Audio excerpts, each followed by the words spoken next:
Welcome back, everybody. Hey, we have a special guest in today, all the way from Canada. My guy, Jeremy. I want you to hit him with it, introduce yourself, and let him know all about what you got going on in your world, my man. So I lived in Canada my whole life. Started a business when I was 19. Kind of had a passion for vehicles my whole life, and I thought I want to start customizing stuff, detailing, all that kind of stuff. So I was, going through my early 20s, just trying to figure things out. Still living at home, my parents' basement, collecting my dad's recycling money for anything to get myself ahead. Borrowed $5,000 off him to kind of get myself going. Bought a small trailer, and during that time, I got introduced to drugs and alcohol. Hanging out with, a group of people that kind of got me nowhere that was going to strive my business. So therefore, I was operating at 30% cap of what I really should have been. Still managed to grow it to a point where I realized there was not really any growing, living the lifestyle and performing the habits that I was on a daily basis.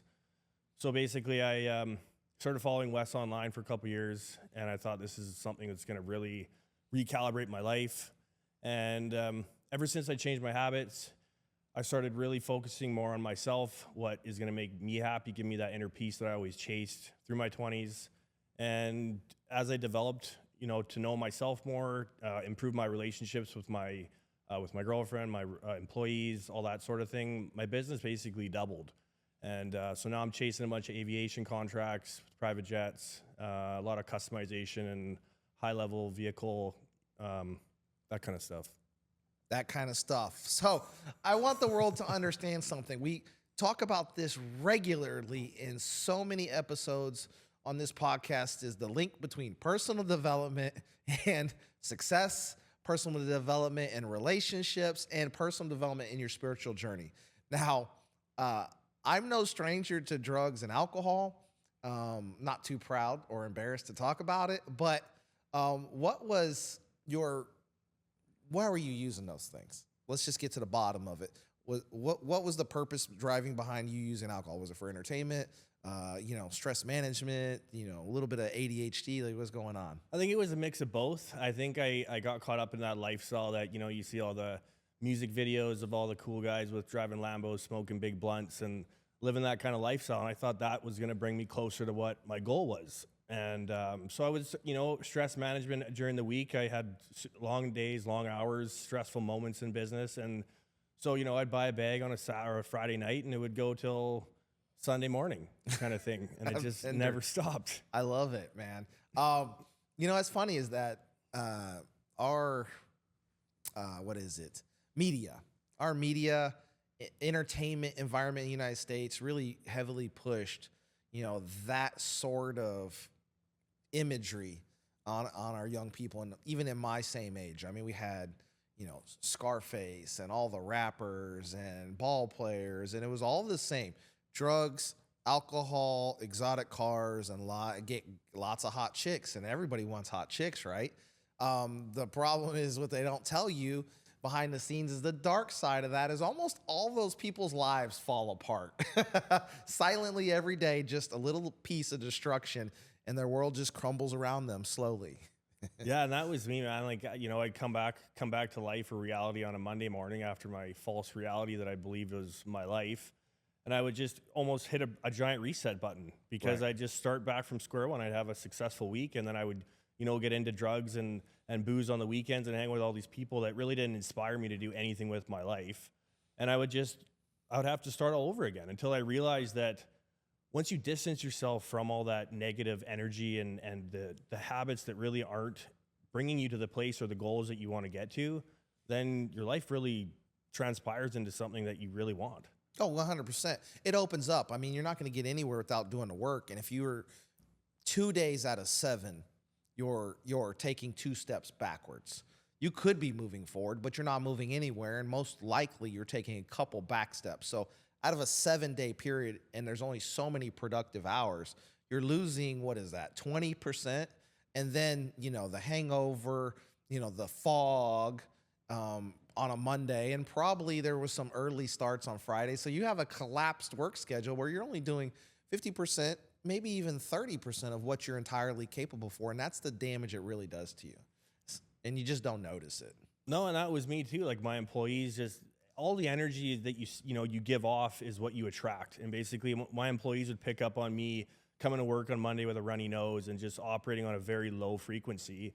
And the business it kind of stayed stagnant. They never wanted to help me grow. They didn't want to grow personally. And it just kind of kept going it was just downs. There was no ups. Yep. And it was just staying stagnant rather than trying to chase everything. And once I made those changes to my personal life, it all transpired into my business life. I didn't want to talk to clients before, and now I chase everything I can get. I'm personable. I go up, shake their hand, look them in the eyes, ask them how their day is going, and just be more present in what I'm doing on a daily basis. No, that stuff adds up a lot, and people don't know that old school thing is you just meet as many people as you possibly can, and you're gonna find the people that are naturally supposed to fit into your business model just start to present themselves over time. And it's crazy is you have to do the work, and here in the U.S. we do college. That's what we do. We take on massive debt and we go be employees, and then we stop our personal development. We don't expand our minds typically. We, start building those families, and we're just keeping a roof over our head, keeping everybody fed and insured.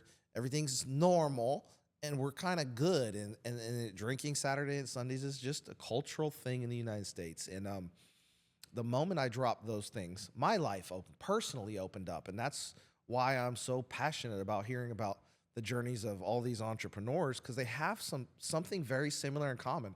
Almost all of them, I'd say 99.9% of all of them don't drink. They don't drink, and oftentimes they don't do drugs, and they don't chase girls.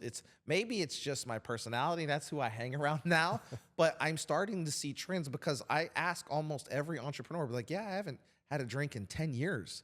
My business exploded within 24 months of me stopping, and I feel so much better, and that's the truth. That's not a cap. I mean, I wish I could own a tequila line like The Rock, but I just don't think it's going to help society or myself, and I just couldn't possibly imagine pushing it onto people when I know it's the thing that holds them back probably.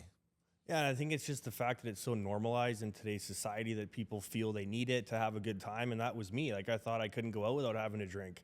And now I go out and I have an even better time because I enjoy my meal. I'm not going to the bathroom every 30 seconds, sneaking a rail in front of my old lady, making up an excuse on what I'm doing and why I come back not hungry. And I just get more value out of, every moment in my life now. Even food, going for walks, just the simple stuff in life is so much more enjoyable now that you're more present. Yeah. You're not living in this false reality where you're just flying above the clouds half your life and you're just kind of drifting through your past. Yeah, 100%. And then, now they're sneaking all kinds of harsh chemicals into the cuts. So you don't really know what you're getting. And, you're just one bad deal away from fentanyl, and that's crazy. That was the scary part, man. It got to the point where I would, go to bed at 3, 4 in the morning and I'd be like, fuck, am I going to wake up tomorrow? Yeah. Because that was at the point there was people around me just dropping dead like flies, like healthy guys that were in shape, and just the next morning you hear something post on Facebook or Instagram that the guy's dead because of a bad batch of blow, right? And that's the reality that I could still do that stuff and go to bed and just go through life thinking that I could die at any moment was crazy. It was delusional. It's psychopathic for sure. You were. I mean, everybody has their journey, and it's unfortunate that we had to make a few unfortunate mistakes that probably cost us a little bit of time and a lot of relationships and probably some money, and but we eventually got it together. And change is hard for a lot of people. And it's hard for me. I mean, there's sometimes I look at my behavior, I'm like, I'm not changing. I'm not giving up ice cream. I don't care. I'm not doing it. It's the last thing to go. And I talk about it all the time because that's all I have. That's my vice is a good bowl of ice cream. It can't go. Like, I have nothing. There's no reason to live. Jesus, take me. So that's, I get it. I get that it's hard. Let's talk about the world around you though. Once you started making those changes, relationship or family, you have kids? Yeah, I have one boy. He's just about 6. So even he, like, when I was, in my kind of party stages and stuff, he would look at me and be like, Dad, why do you have a gut? Like, why do you have that big belly? And I don't just kind of ignore him and just go on with it. But then I realized like what he's picking up on his daily life and my habits and what I'm doing. So as soon as I started to change and really get serious into fitness, I brought him to my personal trainer with me, and he would do the workouts, right? And then it would start to infuse with him, and he would go out, and instead of when we go get our haircuts, he wouldn't want a lollipop. He'd be like, "Dad, no, that's junk food. I don't want that." Oh yeah. It was really cool to see him, when they're young, their brains are like sponges, right? So he would really pick up off all my energy and my habits. And now he's like, no, I got to have chicken or rice. I don't want the macaroni. No, that's dope. It's That's funny dope. to just see he wants to be, I want big muscles like you when I'm older. So You got to be the hero of your story, and you're their hero. You should be. Every man or father should be the hero of their children, not Chris Hemsworth, not Tony Stark. You should be the hero. I mean, even I saw that in my life when I've always been into the gym for many years. Then I dialed into nutrition just recently. I had enough. When I dropped the bottle, I was like, basically, I need to go all in on this thing and make some real changes. Dialed in nutrition, and just like you said, he was 13 at the time, now 14. At the time I'm talking about, he was 14. And in that year, he didn't miss one input in his macros. Measured his food, put it into MyFitnessPal, and tracked his macros. And the kid was ripped. 14. He looks like 24. I mean, I'll show you a picture in a little bit, but he's crazy ripped, and he's just a kid. And they learn by exposure. You think they're learning in school and the books and all that stuff. Now they're learning by observing our behavior. Whatever we normalize, whatever the people around him normalizes, that's what he adopts or she adopts. So you have to understand is how selfish are you truly if you're not going to change for yourself, change for them. And that's how I looked at it. I had to change for them. For the first year and a half of his life, I actually wasn't around because I was prioritizing partying. And so I'm pretty thankful and grateful now that I have another chance with him. And once I, opened up and realized like I can't let him grow up without a father figure in his life. And that was important to me. And even when I implemented myself into his life, I still wasn't present. I was still performing and acting in those ways that, doing blow on the weekends and drinking on the weekends. And I wasn't present in his life. So then when I really made the changes and I dropped the vices, dropped the drugs and the drinks, is when I really formed a relationship with him. And, I'd want to be going out and bring him to the BMX track or bring him to a movie or bring him quadding. I'd take him down to Oregon sand dunes a lot, and he just loves that. We have a great time with that. So it was just a big eye opener to me on what I was really throwing away when I was living that false reality. Yeah. No, it all adds up. And now the journey of the mindset shift, the way you view the world yourself, kind of where do you see your world, transitioning? You speak about airplanes, like the airplane game is that's upper end. Customization of airplanes and anything doing with airplane interiors is seriously expensive. So I mean, that's a whole nother level. Yeah, and that was the whole thing is like, I started off doing small planes, and then eventually I just had such an interest in aviation. And it's weird because I was scared shitless of flying. My anxiety was so bad when I was doing blow, smoking weed every day, and I didn't want to hop on a plane at all. And now when I go and do the private jets, I find them so intriguing, and I'm so interested in what's going on. And I just know that that's such an industry that's never going to die, right? And I wanted to follow something that's high level, and that's what, to trust somebody with an $80 million jet is something that's pretty remarkable. You don't just pick up someone off the street and trust you with something like that. Yeah, no, it's not your corner shop body shop that you're gonna pass off your BD 700 to. Just not happening. Some of you don't even know what a BD 700 is, but that's what Oprah flies on. And the only reason I know that is in my last job we had 6 of them, and they flew over Afghanistan and Iraq 24/7. So we had a fleet of customized BD 700s with a bunch of super secret squirrel shit in the back, but they are not cheap, but very reliable airplane. And I remember when we purchased them in the very beginning, we got them, I think what they call is green. So no paint. It comes with that weird ass like gray green paint that they have, and then they had to kit it. I remember I was like, they don't come painted? Oh, and then they had to pick the interior. I was like, they don't come with interior standard like a regular car. They're like, oh no, this is an airplane. Like every little thing is extra. It comes with a tube, and then you put everything on top of that and inside separate. Oh, yeah. So the only thing it comes with is mechanically functioning. I don't even think the software is like, there's versions of software like it's complicated and nasty expensive. Well, yeah, even the insurance policy we had to have, it was like an 80, or sorry, what was it? It's like a, can't think of it right now. It cost me like about 30 grand a month just to have an insurance policy to be able to work on these things. That's crazy. So you gotta weigh out what you're making on them compared to what it costs you to operate and work on them, but they won't let you do anything unless you have those policies in place. Yeah, it's impossible. So you got to have it set up and dialed. You break one little thing off the wing and there's 100 grand. Oh yeah. Yeah. It's ridiculously expensive. I mean, I don't even, I can't even fathom right now, like what's going on. I remember we had a specialist come through. Our aircraft were losing a loft time. And we had specialists that had to come through because they put speed tape on them, like for all like the chips and shit. Well, speed tape just adds drag, right? So on an aircraft that needs to be up the maximum amount of time humanly possible, if you have a 3% drag, it's less, 5%, 10% on those perfect flawless wings. Yeah. So the chips and shit, they had to come back out and send specialists all the way in from the United States. It was massively expensive to grind the little chips out and like repaint it and like polish it like real time, but they didn't have enough time to take it into shop, like sand it all down or repaint the whole surface of the wing. So they had to, spot paint this thing, and it was just obnoxiously expensive. Yeah, it's like millions, millions of dollars to have them come out, and they were done in a week or whatever, and then it's back in service. But like I mean, Rolls-Royce engines, like just go look up a Rolls-Royce engine in the BD700. It's, millions. They lease them. They lease them to you.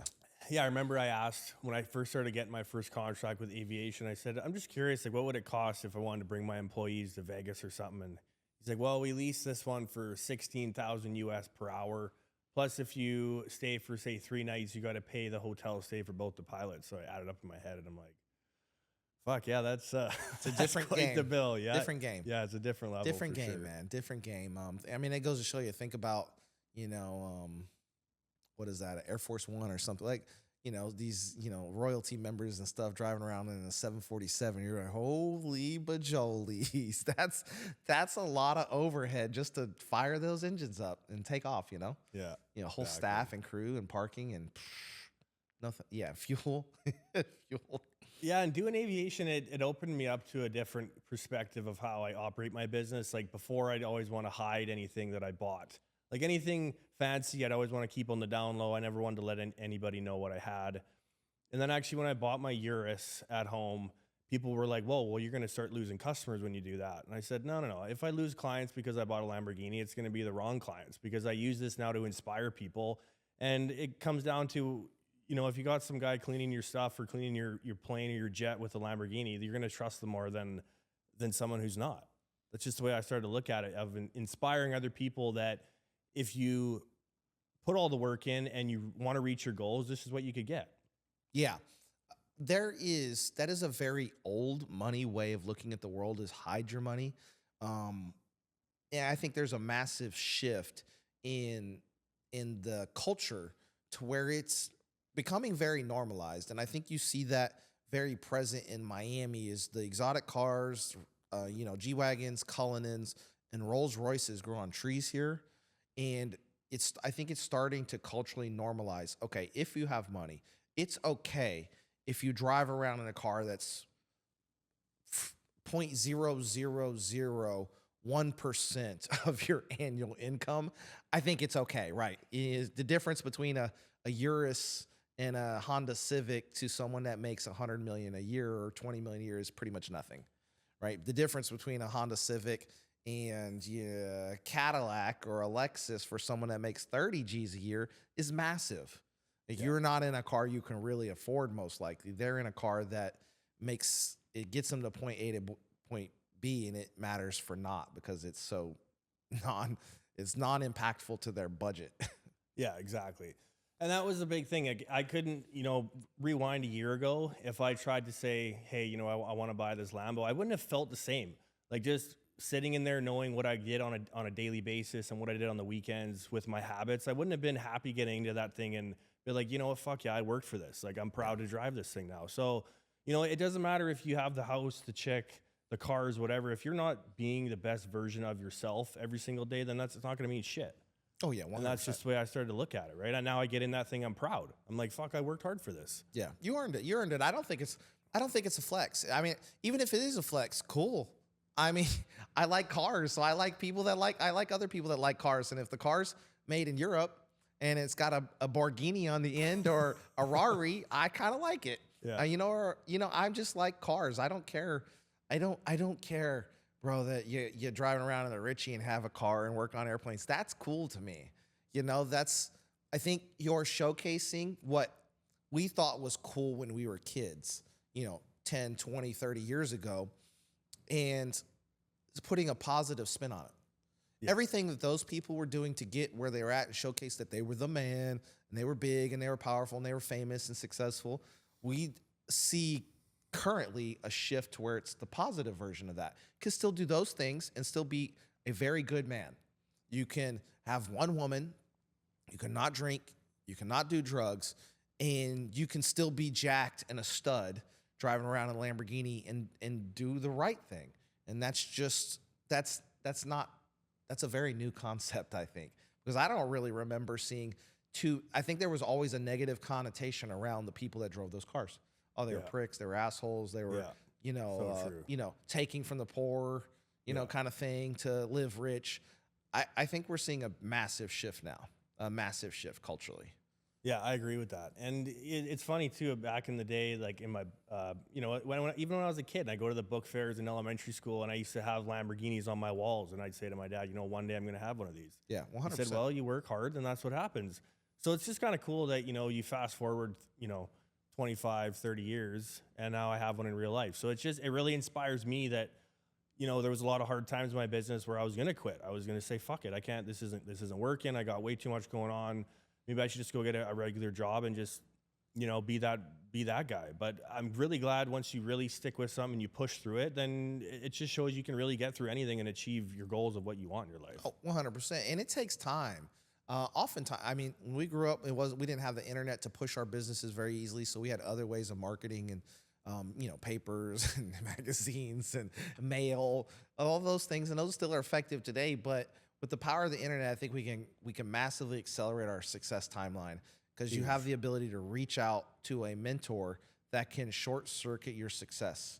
So instead of 10 years to reach mastery, 15, 20, realistically, you could do it in 3 or maybe even 5. And that's still massively, that's very reasonable. By the time you get out of college, you could build a millionaire probably. Realistically, with all the knowledge you have, you're like, hey, look, we just can do this. This is year 1, year 2, 3, 4, 5. I project you should be about here. We're going to track everything, keep you on schedule. And if you just stick to this, you'll be a millionaire. There's not many millionaires coming out of college. No, they're entry-level employees, AKA broke, and now they're massively in debt.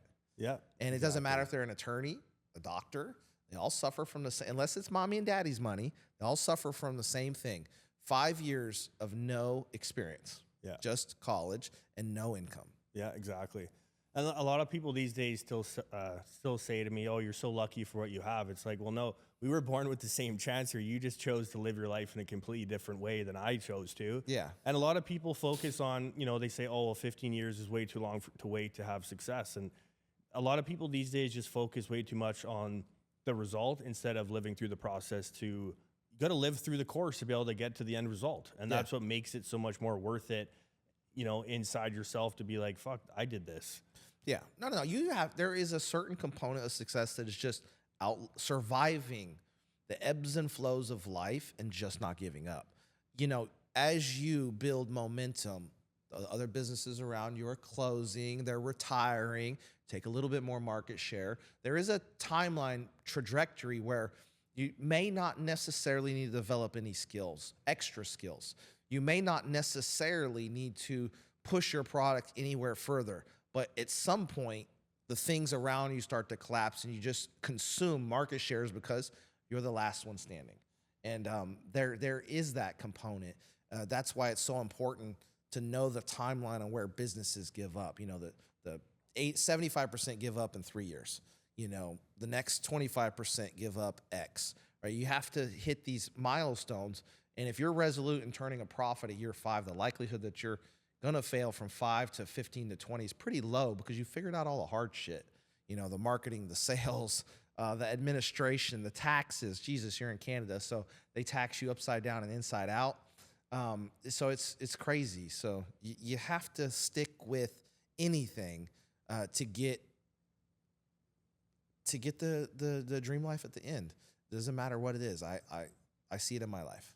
Yeah, I think a lot of people in Canada really do suffer from it, especially a lot of business owners. They're always trying to figure out which way to write this off or write that off to kind of get away from the taxes, because I know firsthand it is really hard to have a family, pay this, pay that, and still you get tax on tax on tax on what you eat, what you drink, everything. There's just no winning in Canada with the taxes. And it's so for the guys that really have pushed over and above that and gone through the tough times of, you know, economic failures or whatever has happened in the past during COVID, it's really cool to see guys that have pushed past that point and, you know, they've just got the resilience to keep going. And that's what the most important thing is for me, was having that determination that I'm going to make it. I'm going to get to that point one day. And I'm still not exactly where I want to be, but 15 years in, I'm definitely at a better spot now than I ever thought I would be because of the person I am today. Yeah.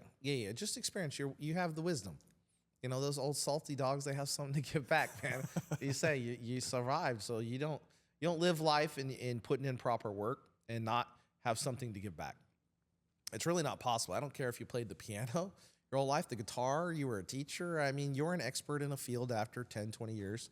You've put in, you know, a whole lifetime of knowledge gaining and execution, and that's the key here.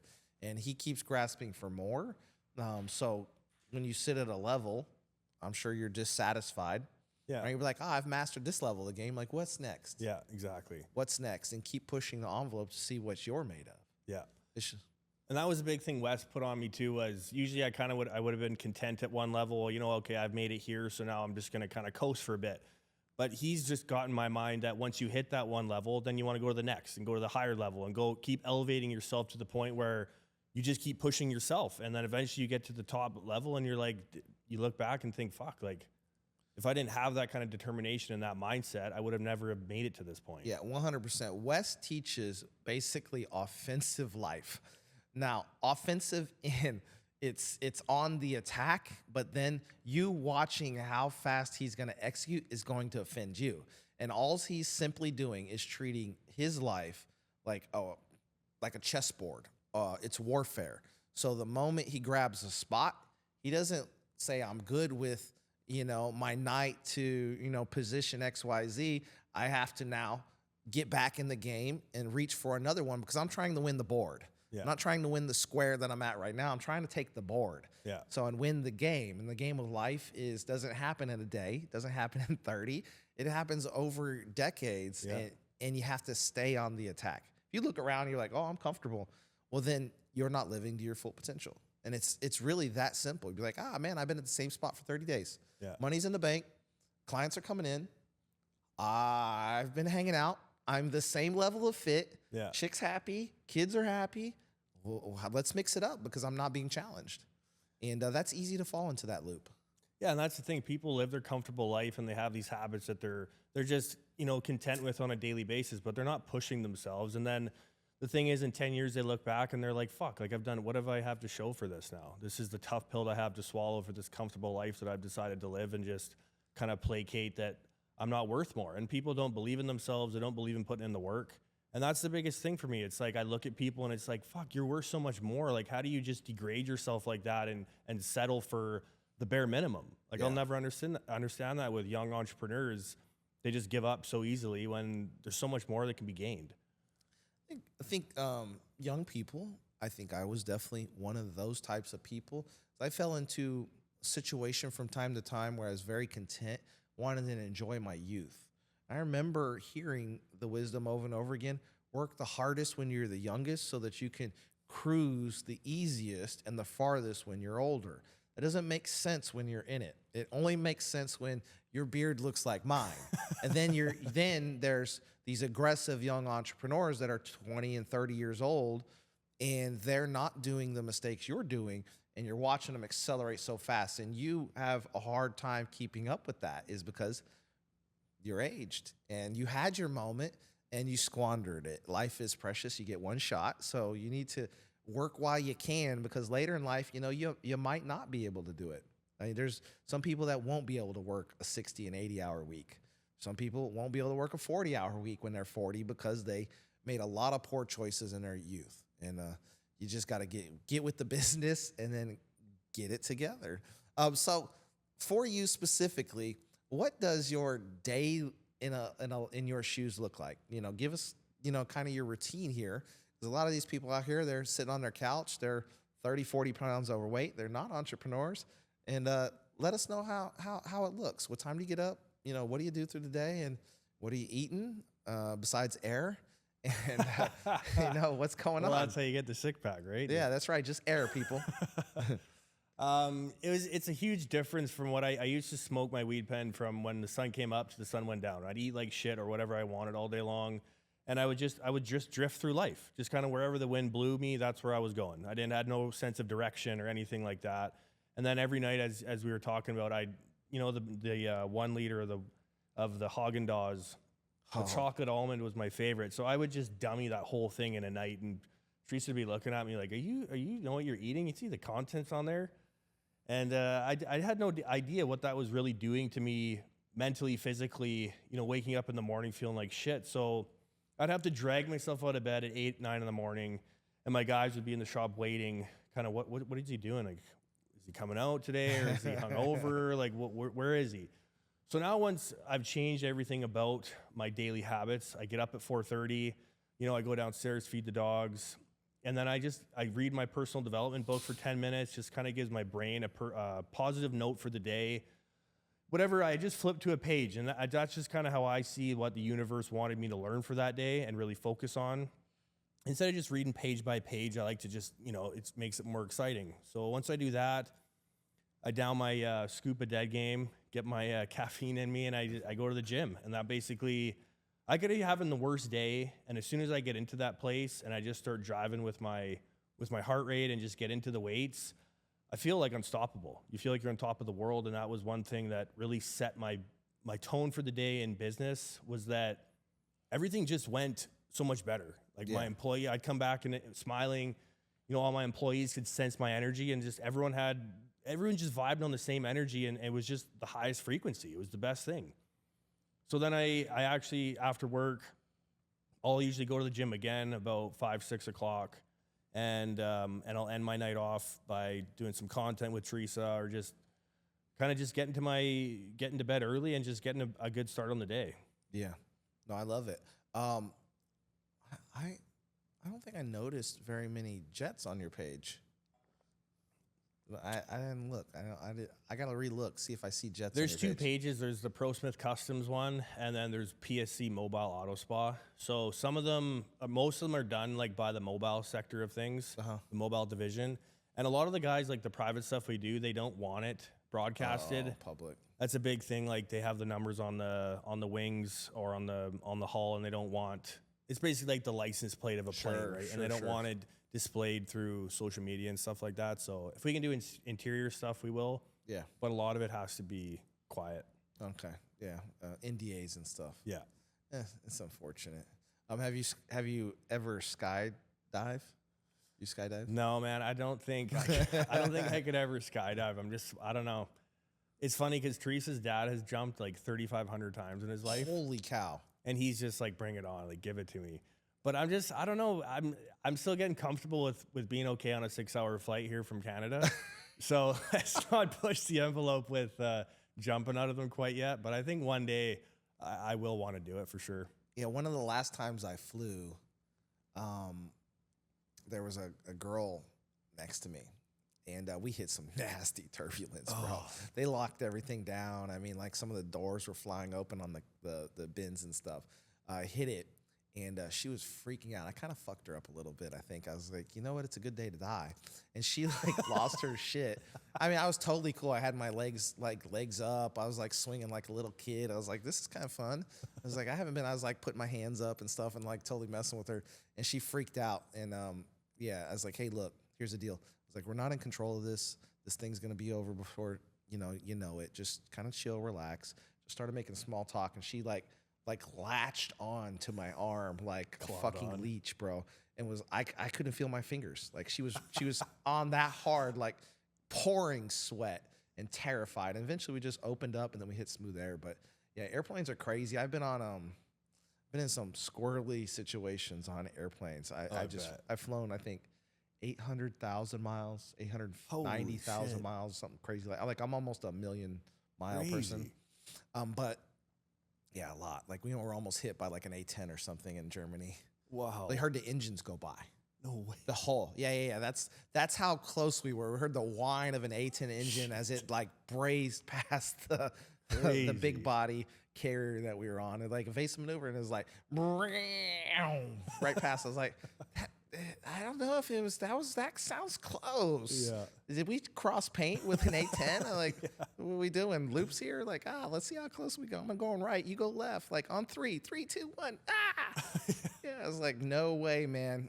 But yeah, that in Afghanistan when they do the combat and Iraq, the combat landings, those are pretty sketch. Oh, those are wild. Like, Yeah, I they watched just those on YouTube. because they're like the surface to air missiles. Yeah. So they'll just fly kind of over top, and then they just hard descend, like like straight land, and you're like, holy cow, Yeah. like sideways. That's a little terrifying. It's crazy too with this. The whole positive self-talk thing is huge. Like even before coming down here, Oh, I had that stupid little voice in my head, and it was like, well, fuck, this could happen or this could happen. It was Oh, like, no, man. shut up, bitch. Like it's not going to happen. Like it's all, these things are engineered to be, bring people around the world thousands of times a day. And it's a lot of the pilots have said that I've met that, you're 16,000 times more to get in a car accident and die than you are in a plane. Yeah. And you got to think a lot of them also said that they feel more comfortable flying in a plane from here to Hawaii than they would driving from their house to the airport, which is a 10-minute drive. Oh, no. Airplanes are I mean, we only see the negative side of aircraft. They don't really crash or they fail so rarely because they have a lot of redundant systems. Yeah. So on an airplane, they have multiple engines. A lot of the airplanes can fly no problem with one engines or limp or emergency land. And then they have multiple systems on board to where there's redundancies. And then they have amazing checklists. In all my years, so we flew in over 13 years. Our company flew, we had the record of BD 700s. There was never a BD 700 that had more miles on it than ours. Holy shit. And they actually studied our aircraft and wrote their maintenance book around what was happening with our aircraft because they flew 24 hours a day, every day. Yeah. All of them, the whole fleet, basically. So they had bajillion fucking hours on them. And we only lost one manned aircraft in 13 years, and it was due to human mistake, not mechanical. They had a mechanical failure, but during the process, one of the pilots allegedly, this isn't official, but allegedly shut off the good engine while trying to restart the bad engine. So they made a functional mistake and then turned off both engines. Obviously, that's not a glider, and it crashed somewhere in the mountains. But yeah, unfortunately, it didn't walk away. But I mean, bird strikes and all kinds of craziness, and rockets going by, and they did great. All day, every day, 2 aircraft in the sky. So they're really, really reliable. Yeah. No, I figured that out now. Yeah. Way more reliable than the streets of Miami. I'll fucking tell you that right now. It's a crapshoot on whether I survive getting somewhere. I don't even drive fast. I don't know what's going on in the streets this last 7 days. If it's, I lost my shit like at least 3 times because it's so bad. They just drive so poorly right now. I don't know what's going on. You're gonna have to sue the city of Miami for poor traffic management. A PTSD or something. I'm talking to attorneys like, can I sue them for traumatic exposure to how poor they drive in this city? What in the hell? No, it's just a lot of traffic, and they're getting crazy with it. It's peak season, I think, and there's a couple events going on, and I don't know. Construction, roads closed. Not really. I mean, it's just the city. It's a city. It's a congested city. Yeah. I'm not really used to that coming out of San Diego. So San Diego has really free flowing highways. The minimum speed, the speed limit's 65. The flow of traffic's probably 70, 75 miles per hour, which is well over 100 something for you guys. 100 kilometers an hour. So the people are moving. In Miami, the minimum highway speed's like 35 miles per hour.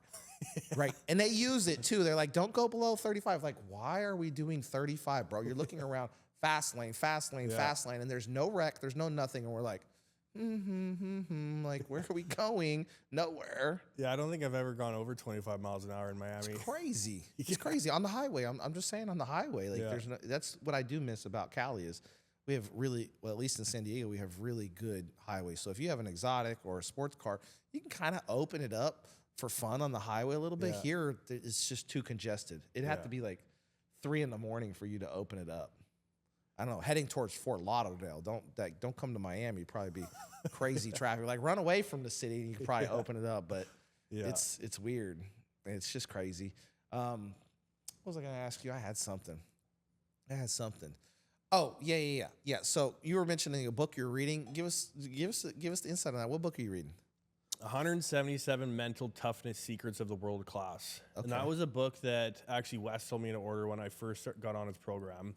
And it just really resonated. Every chapter, like I'm not a big novel guy. Like I read one page and then I kind of forget what I read. I don't know. My brain wasn't capable of reading long novels like that. This was more of a short story and really points that highly resonated with my brain and I could relate to with my own life. And then I'd read it and I would apply it. I'd read it and apply it. And that's how I would go through every chapter. And same with a lot of my guys on my program. I've given them that book and they're like, holy shit, like this is unreal. Yeah.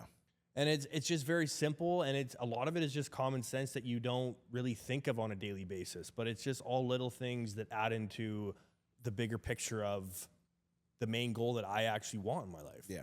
No, that's good. I read, let's see, the last book I read was Epictetus, and then what was the other one? Napoleon Hill. Napoleon Hill, yeah. Outwitting the Devil. I read that one too. So that was a good one, just kind of get my awareness up around it. And then I've always been a Stoic, so I think I've read the Bible 6 times. And that's, Old Testament is definitely Stoicism. So if you look at it, it's like go without these things, like remove pleasures, love, treat people nice, treat yourself nice, like do hard stuff, go on fast. Like that's old Bible, that's Old Testament stuff. So I kind of resonate with that hard life because it's so beneficial. I'm not talking hard. I'm not talking David Goggins. Like, don't get it twisted. I'm not David Goggins. I'm not running a fucking 100 miles, guys. Chillax, okay? I'm talking about just making your world uncomfortable. You're used to getting up at 8, rushing and getting to work by 9 and freaking out. Well, maybe move it back an hour, get a little less sleep, or go to bed earlier. Imagine that. And just live a little bit more challenging so that you can maximize your productivity and, pick up a positive hobby. Read the book he suggests. Read Epictetus. Read the Bible. I don't know. Read what's that called? Love Languages, right? If you suck in relationships. I read it. Might help you, just saying. So all you alpha males out there that don't know about love languages, pick up that book, figure it out. Yeah, I always thought reading was just not beneficial. Everyone was like, oh, try read this, read that. And I'm like, nah, I'm good. Until I actually really kind of figured out that reading goes into a certain part of your brain that you don't get from anything else. Yeah. Right? And even they're like, oh, listen to an audiobook. And I just never got the same context out of the audiobook as I would actually reading the book. Like, it was so good. I read that book 3 times over, and I still pick up a new thing every time I read it because I'm like, oh, I missed that last time. And now, it's just always interesting to me. And that's why I love it and I give it to everyone that I know, really. No, it worked for you, and you only just share what worked for you. And that's how it's effective. I always suggest reading and expanding your mind, but a lot of people, they're serial readers. They read, but they don't apply. They're gaining knowledge. Knowledge absent application is kind of useless. Yeah, you're a smart, well-read person, but you're not applying it. I usually, with the people that I coach, especially around the topic of mindset, is read the same book 100 times and apply. Absolutely. Master that book, because the naivety of us is that we believe the book's too simple. It can't be that simple. But when you read the book and you really apply it, it is so effective in your world when you fully apply the system in whatever book it is that you're talking about. And it's crazy is that these people are like high level understanding of their concepts. So when they relay it to, our caveman brain or down here in the little world with us peasantry, they speak very simply, and some of the concepts just seem too simple. It's too simple. It can't be that. Right? You can't run a $20 ad a day and make any money. It's just too simple. Life profitability can't be that simple, right? You just can't get up early, not drink, not do drugs, and work out a little bit and just try. And life can't be that simple. You're not going to succeed. Yes, it is. The success is never complex. It's crazy what the discipline really infuses in your brain. Like, I thought the same thing. I was like, well, what the fuck is getting up early and not drinking and doing drugs really going to change for my life? And tracking my macros. And then basically once I started implementing the habits, I was like, holy shit, this is crazy. Like, you feel like a new person. And that's what I do. I legit feel better and better every single day of my life. Like, it's always, even if it's not 10%, it's always 1%. And that's something that I strive on, like to just be better than yesterday, or just keep going in that, you know, the same trajectory of upwards rather than taking 10 steps ahead and 20 back. You know, most people don't understand it, but in a lot of conversations, I'm very observative of the people around me. And when they're having problems, we just talk with the one thing. So describe me this problem going on. And especially since I get to deal with a lot of coaches, I found out how non-dialed in they really are. Yeah. And we're looking at something so simple as their posting structure and their content, how little effort they're putting into it. Where else are you slipping? Because if this is challenging for you and you're just not sticking to it and getting no return that you can observe on the day-to-day, then what else are you doing just like that? And when you open it up and you're really honest, that trend, that characteristic of not giving it 100% and paying attention to details exists in every facet of their world. Their stress management, their physical fitness, their nutrition, their romance, their profession. It's an indication of behavioral trends that you accept or don't. And they exist in almost every aspect of your life. So if you're cheating in one area, or I won't say cheating, but just sort of failing in a sector, be really aware if you're failing in one sector, there's more. Yeah. It's not the only place you're just not living up to expectations. Yeah, exactly. And that's the true danger. We have the first indication and chink in the armor, but it's not the only spot that's deficient, I assure you. If we inspected your life, there would be a lot. So that's why you have to dial those things in, because the way you do one thing, this is a quote, write this down, there will be a test later.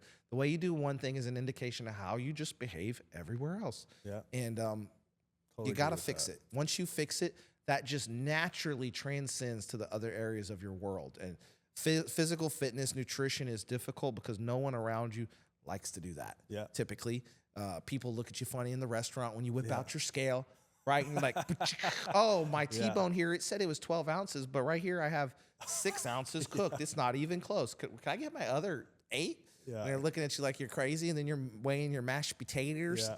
And how many calories was that again? Yeah, exactly. You're like, well, it probably had butter, so let's use this one, right? And, you know, so that's not socially acceptable, but that's what it takes. And when you apply that same level of obsessiveness into your business, it will improve, because you'll start to notice, oh, this person was late, lost productivity, costing me money. Yeah. Oh, we didn't deliver this on time. Why? Because this person made a mistake. They didn't follow the checklist, lost some money. You'll just see all this, loss of money, loss of money, loss of money, loss of money, loss of money. It's inefficiencies and failure to pay attention to details.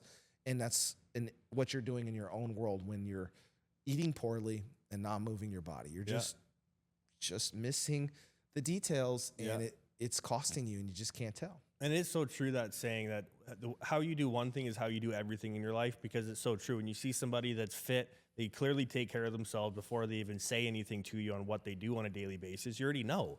Yeah. And that's what I see someone that's fit, and I know, like, okay, this is someone I want to deal with. They have resilience, they have determination, motivation, discipline, and that's something that someone I want to work with. Right. Compared to someone that if they don't give them self-respect, then why would I give you respect, right? Exactly. When a fitness person comes up and they're massively overweight, a personal trainer, like, what do you know? Yeah. It's like, don't you fucking touch me with that disease. Get it away. I don't want to be anything like you.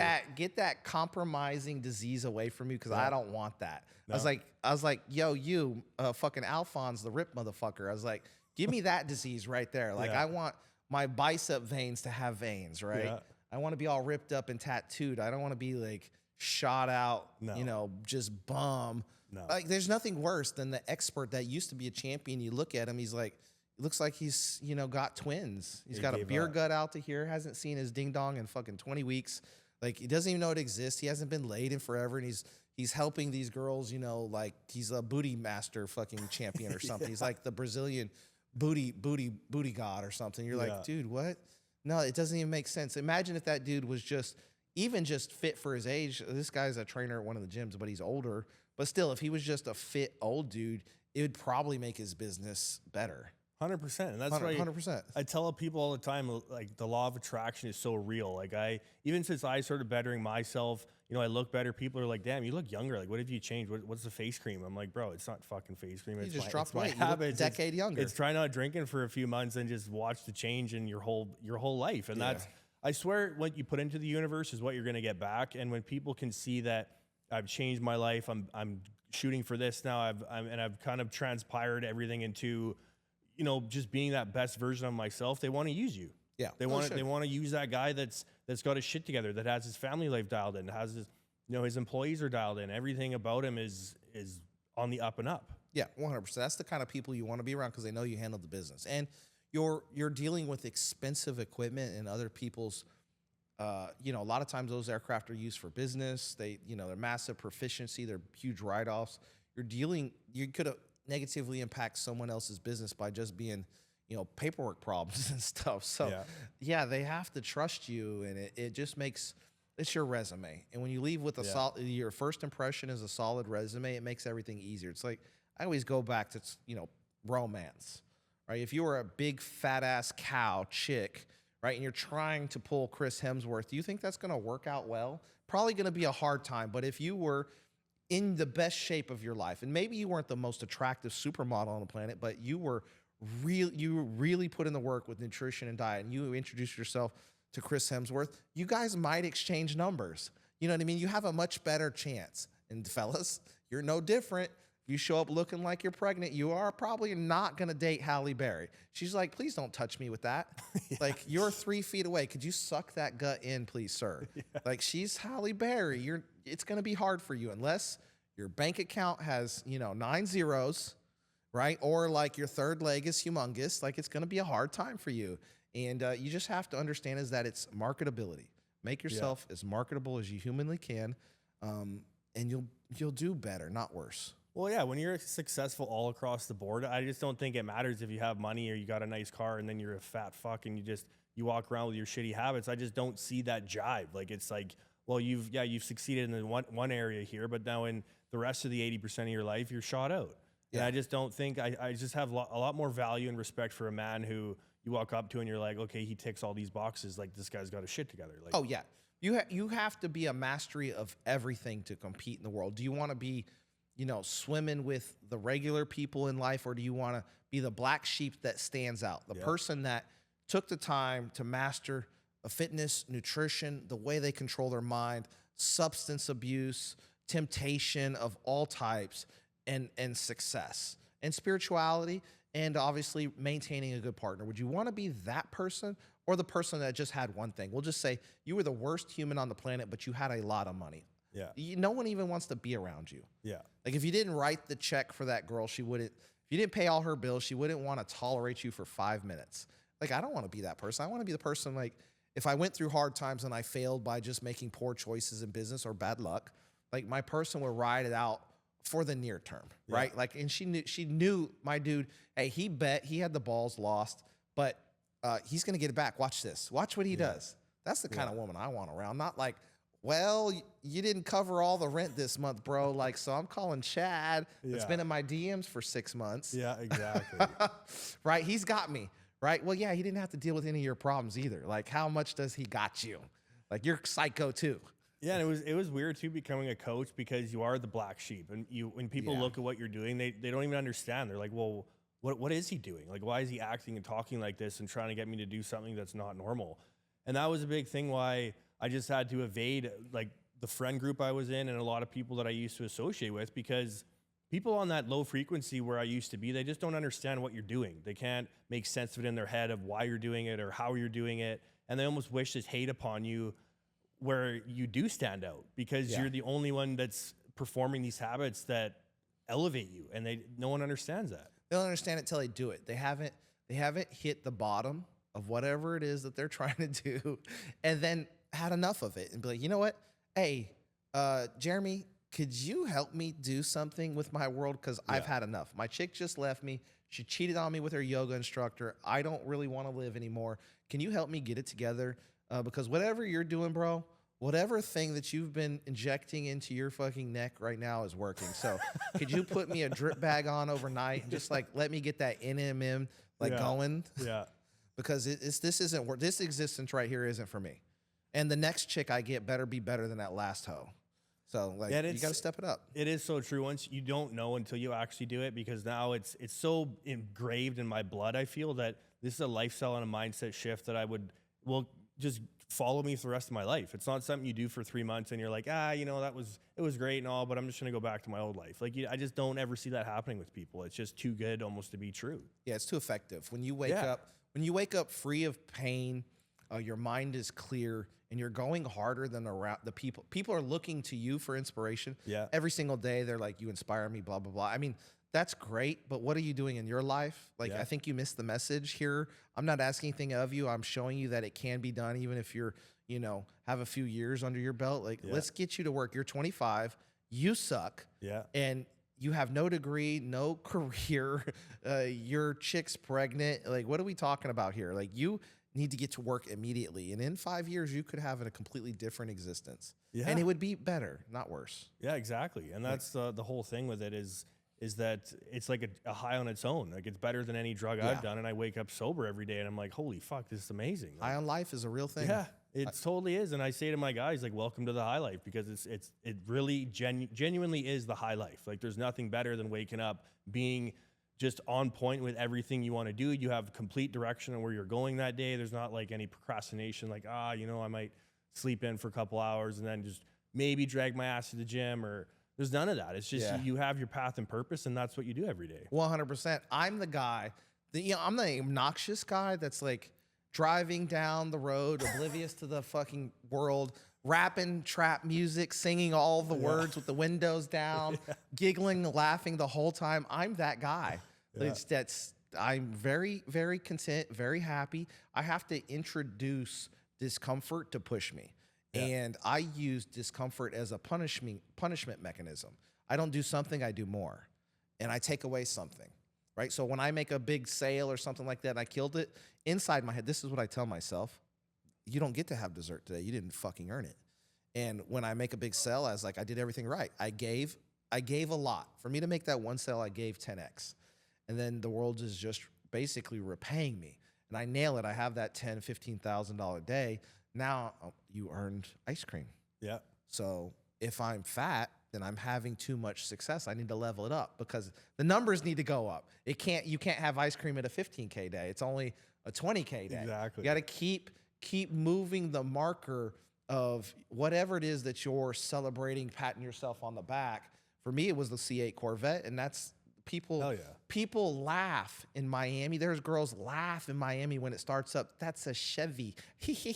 Like it's nothing in Miami. If you're driving a Huracan, they're looking at you like you're on food stamps here. It's crazy. They've normalized hypercars. Yeah. One of my close friends drives a Bugatti. It's like, I'm so embarrassed to be alive right now, standing in your presence because you're driving a Bugatti and I'm driving a C8 Corvette. It infuriates me. So every single day I'm working towards mastery of that next level of business, and I need to work on it, and I need a driver. Maybe I will never reach that Bugatti, but I think I have enough time, and I do believe it's possible that I could be driving a Bugatti.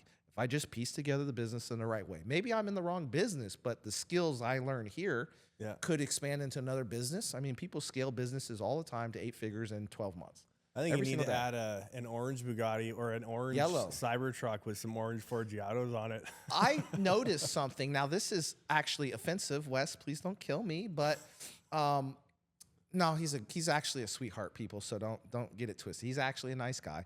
What you see in the internet and stuff like that is sometimes inflammatory, but my guy, I know him for several years now. He's actually a really nice guy, and he's quite funny.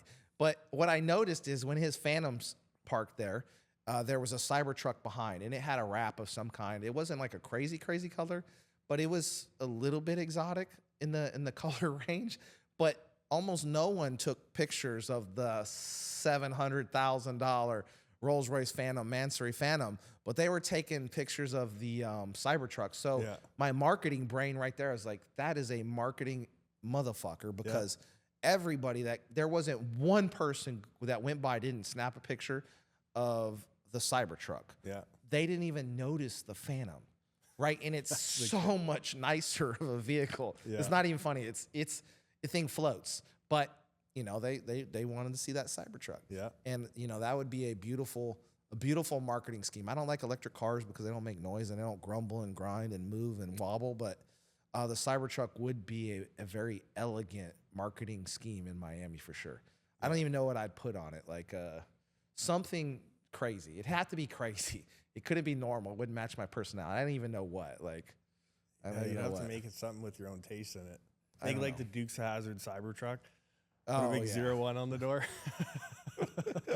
Yeah, then they'd be like, you racist bigot or what. I was like, what? I was like, we're immigrants from fucking outside of the United States. What are you talking about? I was like, we got here after all y'all's drama. Don't put your fucking trauma on me, bro. I was like, and we're from the North. I grew up in California, the most liberal place on the planet. What are you talking about? I was like, you're doing stupid. Yeah, I'm racist in the weird way. Like, oh, all Latinos can dance salsa. That's what I think, right? Like, oh, every black guy can dunk a basketball. Like when I Yeah. see the Asian people, I'm like, oh, all you guys are smart. Like that's what I see. When I see white people, I'm like, oh, you guys are from the trailer park. Like that's it. That's how I see the world, right? I don't see it like, just because you look a little bit different from me, there's no way you could be successful. No, I have black friends and Asian friends and Hispanic friends and all kinds of friends, and they're multimillionaires. So like this is not a limiting factor. This is a limiting factor. Once you believe you can't do something, you never will. No. And that's the darkest secret of society, is they just convince you can't. Doesn't matter who you are. It's for those people, not these people, and you fell for it. The moment you change the way you think, everything's achievable when you believe. Yeah, and that's what a big thing. I think that if the world just taught everyone to apply themselves rather than educate themselves, everyone would be so much better off, because no one just applies themselves. They just don't understand what it really does, rather than just educate yourself with knowledge. I think it's more about a wisdom factor than anything. They want to sound smart, Yeah. but they don't want to be a master of anything. And to be a master of anything, you can't be a master mason, a master home builder, a master custom automotive person, electrician, you can't even be a freaking master plumber with theory. That's what you read. Yeah. You have to apply with this. Yeah. It's the only thing that matters. Yeah. Take the knowledge and apply. And if you keep applying over the years, your skill will develop and you will reach a master level of that thing. Too often, I think, we've forgotten that we still need to master life. Yeah. Right? We failed there. We're all students of life and we're not mastering shit, and particularly with ourselves. You got to stay coachable. Like there's not even a point in my life where I'd be like, no, you know what? I know enough. I'm good now. Like I'm always open to learn more and more things about life, because there's always things that I am wanting to apply. Yeah. And learning new things is huge to me, right? This is, even in the last 4 or 5 months, what I've learned is exponential to what my life is going to be and what I'm going to apply to myself. So 100%. I've had amazing conversations with probably 10 entrepreneurs in the last 30 days. Just yesterday, I heard someone's personal story that just went full circle from the time there was a kid, lost his dad, then went down a path, and then ended up back in his dad's business. And then now his uncle was some juggernaut on the planet, like this well-known person. And he's like, oh, yeah, we're family. Like, I'm going to get in the business. He's like, I thought he was going to roll the carpet out for him, and he's just going to, like, hand over all this knowledge and, like, brand name that we have over to me. And he's like, oh, yeah, do this. Like, basically, it was like sweep the floor of this industry right now. And he, like, spent probably, like, 10 years of his life working his way up through the layers. And now, like, he demands respect in his industry. And now he has, like, his uncle's, like, you know, personal number on speed dial. Well, after he made him like millions of dollars, but now you're worthy of like the big dog, like picking up the phone. Now they call him. yeah. Yeah. When they need something like, hey, we're trying to do this thing. Can you help us? Yeah. You know, that's the kind of thing, but he had to earn it by application. He took some major L's, like 60 L's in his life, multiple times over several years. Yeah. And he figured out how to get through it. Yeah. And it was that fire. And you just can't get anywhere when you play super safe. and it just doesn't work. You'll just sit, be comfortable and complacent and cap. And you have to keep the pressure on what you're capable of. Yeah, that's another thing too. Even back home, there's a lot of people that, you know, take over businesses from their old man, and they just, like you just said, they get the red carpet rolled out, but they don't have any drive. Like they don't have any. You look at them or you talk to them, and they just don't have that fire in them that they've grown that. You know, they'll take the credit for it because now they own it, or now they're making the gravy off of it. But when you actually grow something from the ground up and you've been through the steps and you've been through the course, I feel you really just react to life differently, and you have the different respect for the business and what it takes internally to grow like that. Well, you built something.